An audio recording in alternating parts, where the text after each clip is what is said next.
In the previous priority non-preemptive problem, actually the answer is 8.2. I told it is 5. No, it's wrong. This 6 plus 0 plus all the addition and divided by 5, you are going to get 8.2. Okay. I have written 5. No, it's 8.2. Calculate it once. Okay. So these are all same. These are all correct. But at the end, directly I wrote 5. It's not 5. It is 8.2. Okay. Next, we'll see the second problem in the priority non-preemptive scheduling. So given the tabular columns, so tabular form is given, so you can observe here I have taken 12 as a H and 2 as a L, means 12 is a highest priority and 2 is a lowest priority.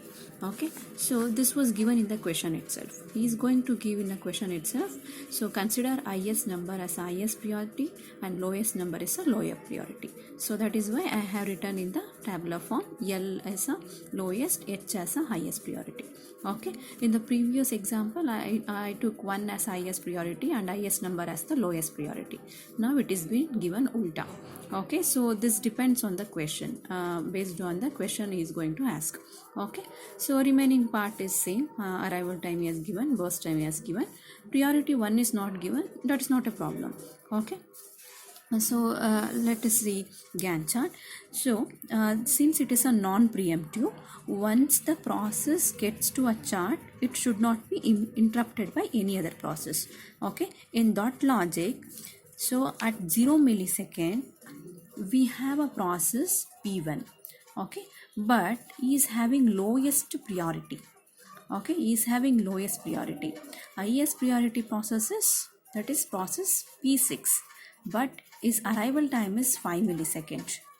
I cannot wait up to 5 millisecond such a way that I am going to get a high priority process. No, it's not possible. So what the CPU is going to do, it is going to consider the process who is there at 0 milliseconds. So the CPU is just going to see like this. Okay, so for CPU this is the only process visible at 0 milliseconds. Okay, since we are looking at the tabular form entirely, so we are able to justify which is higher, which is lower, but CPU can just see only this process at 0 millisecond. So the CPU is going to assume this is the highest priority process. So when the other process comes, then it will start comparing which is the highest priority. Okay, but at this point of time at 0 milliseconds, the CPU is going to think process P1 is having a highest priority. Okay, since I told you it is a non-preemptive scheduling, so once it enters it should be completed. So process P1 is having the burst time of 4 milliseconds. You can look at the table. So 4 milliseconds it is going to execute, and then by 4 milliseconds, okay, by 4 milliseconds, so up to here, see, look at the table, how many processes have arrived. P2 arrived, P3 arrived, P4 arrived, and P5 also arrived. So at 4 milliseconds, so we have got P2, okay, P3, P4 and P5 arrived. So now P1 already completed. So don't worry about the P1. Now we have got P2, P3 and P4 and P5. P2 is having 4 as a priority and P3 is having 6, P4 is having 10 and P5 is having 8. So here I need to consider among these 4 processes who is having the highest priority. Okay, at 0 millisecond I got only one process, that is a process P1. So I didn't have any option, I just scheduled the process P1. Since it was a non-preemption, it completely executed. When it executed up to 4 milliseconds, by that 4 milliseconds I got another 4 process arrived. So now the CPU is going to check who is having the highest priority. Okay, since it is given the highest number is highest priority, I am going to choose which process, process P4. Okay, so process P4 is scheduled now. So he is having the burst time of how many milliseconds? 10. Sorry, P4 is having burst time of 5 milliseconds. So 4 plus 5 is 9. Okay, so you observe the chart now. At 9 milliseconds, almost all the process arrived from the table. Look at the table. So all the process arrived. So now P4 completed actually. Okay, at this point P4 completed. In this time, we left out with the P2, P3 and P4. At 9 millisecond, another two process added, that is a process 6 and process 7. In between process P4 completed. Okay. Now I need to choose among these process. So P2 as usual having 4 as a priority, P3 is having 6 and P4 completed. So I have marked, and P5 is left in this particular queue. It is having a 8 as a priority, P6 having a 12 as a priority and P7 having a 9 as a priority. Now the CPU is again going to compare whom I need to schedule. So you have P6, so with the highest priority.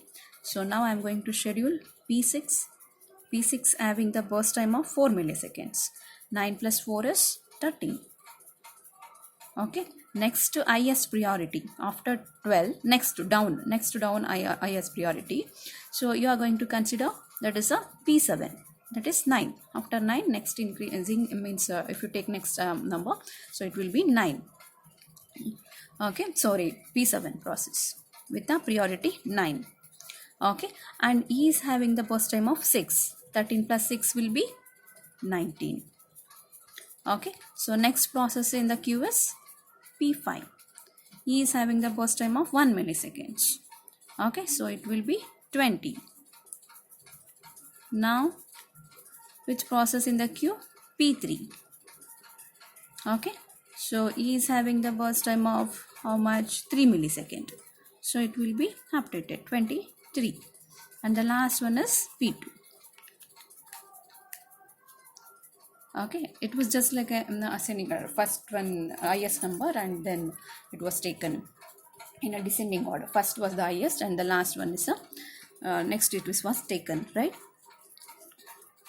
And the P2 is having the burst time of 2 milliseconds. So 23 plus 2 is 25.